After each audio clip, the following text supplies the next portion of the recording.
Öösel, kui läheb pimedaks, on Tartu nagu impressionistlik maal.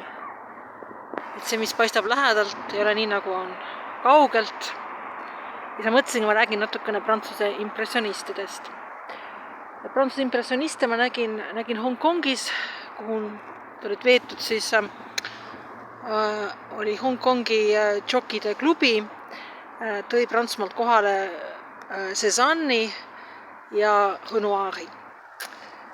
Ma astusin sinna sisse, kunstimuuseumisse.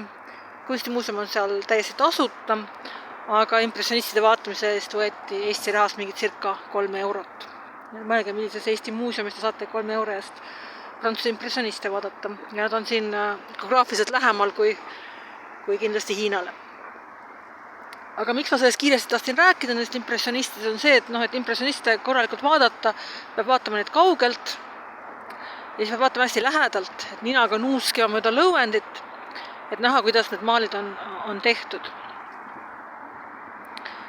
Ja see võib tänapäeva Euroopas olla natuke komplitseeritud, sest minu viimase aja kogemused Euroopa kunstimuuseumides on umbes sellised, et kotid lahti, läbi otsimised, mingi sauakonu vaatab sul nagu läbi, et kas on äkki midagi kaasas, mida ei tohiks olla.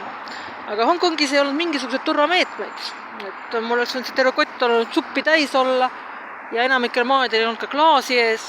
Ja aga ütleme nii, et kui ma selle supiga oleks sinna läinud ja seal midagi tegema hakanud, siis praegu ma siin ei oleks ja ei oleks ka pikki aastaid veel. Ja võib-olla selles ongi see lahend, et tänu sellistele reeglitele on võimalik seal mööda ninaga mööda Renoiri minna. Ja ma mõtlesingi, et sellist kogemust Euroopas on juba raske ette kujutada. Aga selle kogemuse ma sain. Mis väike, Tartus on nagu see Emajõgi on väga selline impressionistlik minu mõnest. Et helgib kuidagi lähedalt ja kaugelt kuidagi teistmoodi.